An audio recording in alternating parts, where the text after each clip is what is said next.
Halo sahabat mimpi, welcome back to my YouTube channel. Tempat di mana berkumpulnya para pemuda-pemudi yang mempunyai skill dan kreativitas tanpa batas dalam mewujudkan mimpi dan juga cita-citanya.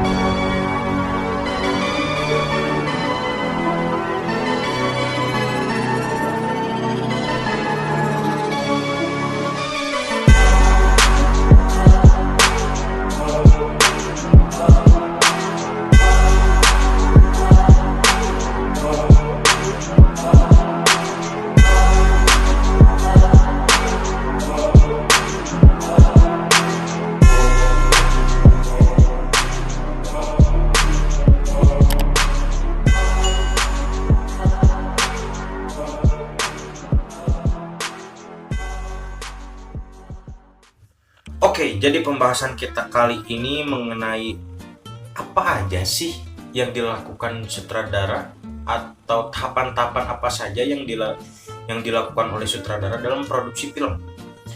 Yang pertama yang harus dilakukan oleh seorang sutradara adalah menuangkan ide dan gagasan. Kenapa gua sebut menuangkan ide dan gagasan? Biasanya ini hal yang sering disepelekan oleh sutradara-sutradara muda yang ada di Indonesia.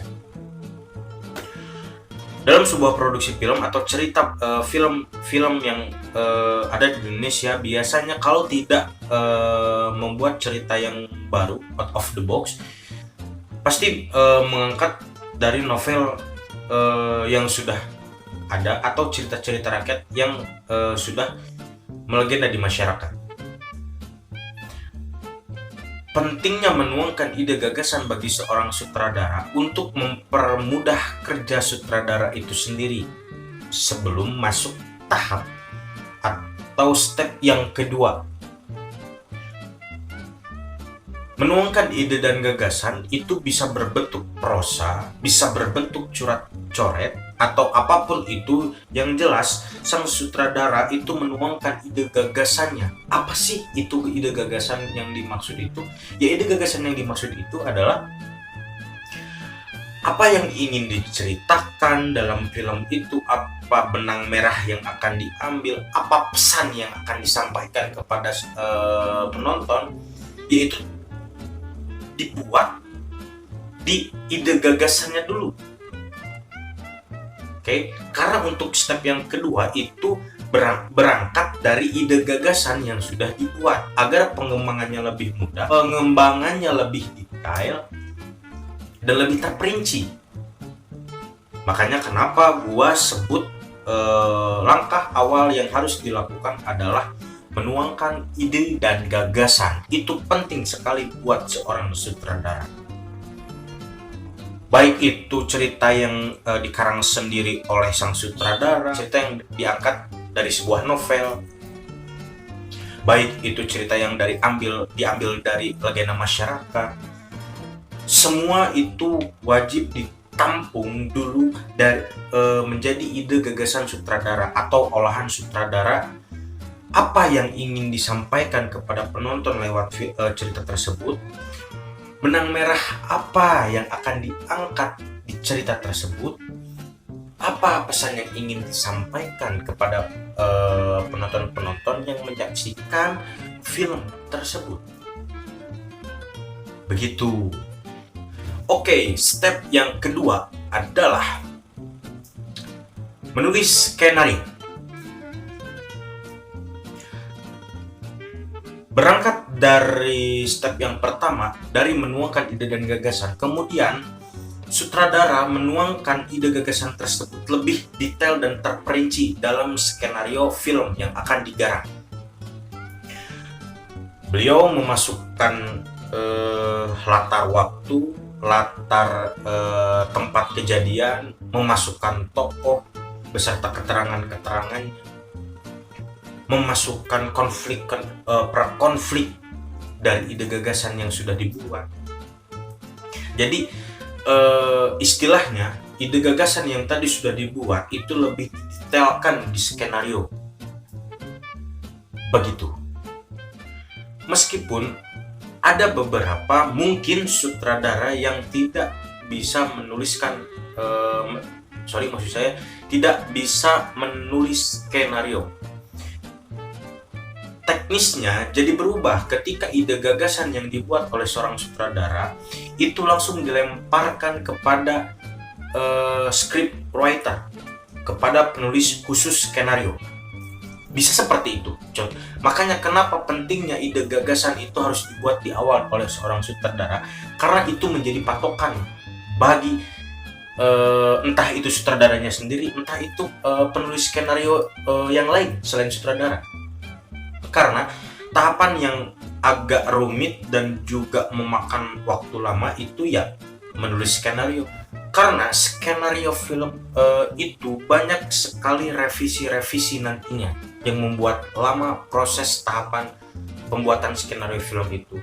Dari mana revisinya? Biasanya revisi dilakukan entah dari sutradaranya itu sendiri maupun dari produser film itu sendiri.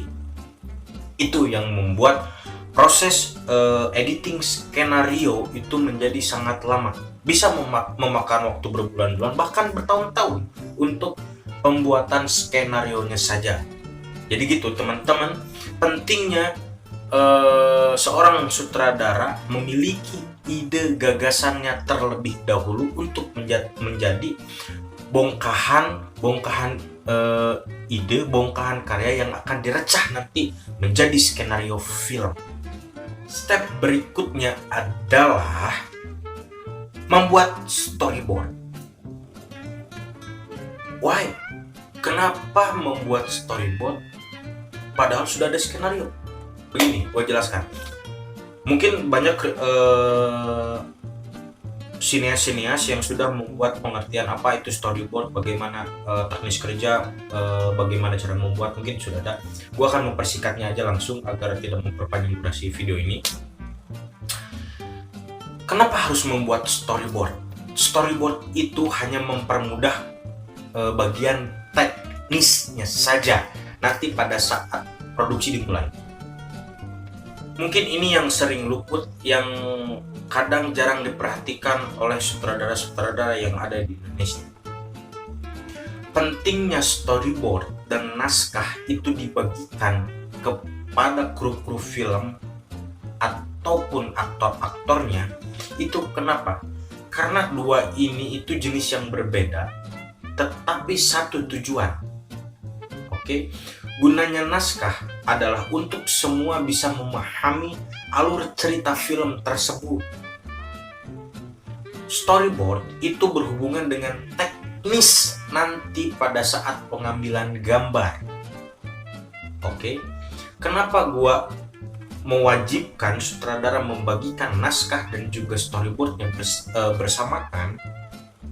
Karena untuk merangsang kru-kru film yang lainnya dalam mengeluarkan ide-ide yang akan diberikan kepada sutradara nanti, dan bisa mempermudah kerja sutradara ketika semua kru-kru film memiliki ide dan ide gagasannya, sumbangsi ide gagasannya dalam film tersebut. Karena kalau misalkan cuma dibagikan storyboardnya saja, ya sudah, sang kru-kru film itu hanya tahu teknisnya saja, belum tentu memahami isi cerita dan alur ceritanya. Jadi pentingnya naskah dan juga storyboard itu dibagikan ke semua. Itu ya gunanya itu. Salah satunya mempermudah kerja sutradara juga. Begitu. Oke, step berikutnya adalah timeline. Kenapa timeline? Ini salah satu yang sering luput diperhatikan oleh sutradara-sutradara berbakat yang ada di Indonesia. Timeline itu sangat berarti kehadirannya untuk sebuah produksi film. Karena menjadi sumber acuan, karena menjadi sumber patokan agar produksi film tersebut tidak ngaret dan bisa sesuai jadwal yang telah dijadwalkan oleh produser itu sendiri. Timeline menjadi patokan bagi kru film timeline menjadi patokan bagi aktor dan aktris dalam menghadapi sebuah produksi film. Begitu. Oke, setelah ide gagasan dibuat, skenario rampung diselesaikan beserta revisi-revisiannya, setelah dibuat storyboard, setelah dibuat timeline, kemudian sutradara mencari kru film. Oke, kenapa gua masukin dalam step kerja sutradara?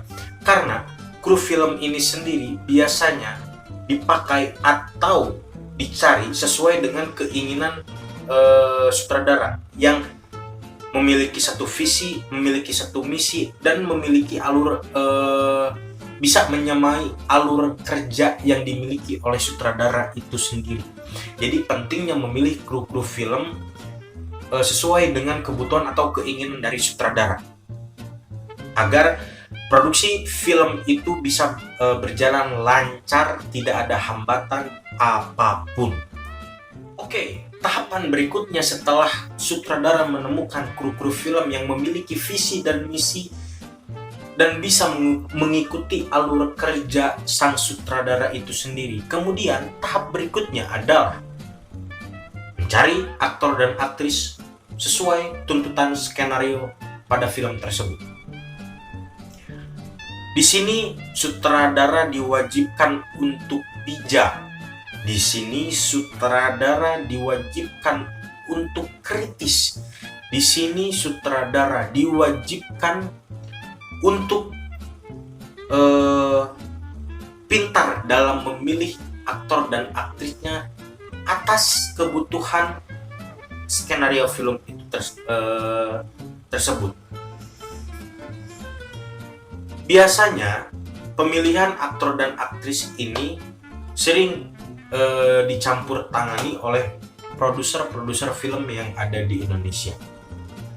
Alangkah lebih baiknya sang sutradara itu memberikan pandangan, memberikan suatu gagasannya dalam ketika pemilihan aktor atau aktris tersebut. Karena yang ditakutkan ketika memilih aktor dan aktris hanya bersumber pada yang sedang digandrungi oleh masyarakat Indonesia atau aktor aktris yang sedang booming yang ada di Indonesia, jelas itu akan menjadi celaka di kemudian hari nanti ketika produksi itu selesai. Karena apa? Karena aktor atau aktris yang booming saja belum tentu bisa masuk atau memerankan tokoh sesuai dengan skenario yang sudah dibuat atau kebutuhan film yang akan dibuat.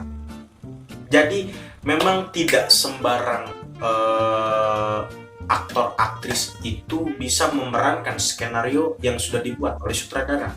Makanya di sini sutradara itu harus jeli, harus pintar dalam memilih aktor aktrisnya agar film yang dibuatnya itu tidak menjadi film yang gagal. Film yang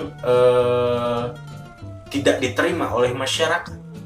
Karena salah satu point of view yang dipegang oleh sutradara selain konsep garap, yaitu memilih aktor dan aktris yang handal dalam bidangnya, aktor dan aktris yang cocok untuk skenario film yang digarap. Step berikutnya adalah sutradara harus memilih tempat, lokasi, dan survei tempat lokasi untuk syuting nanti.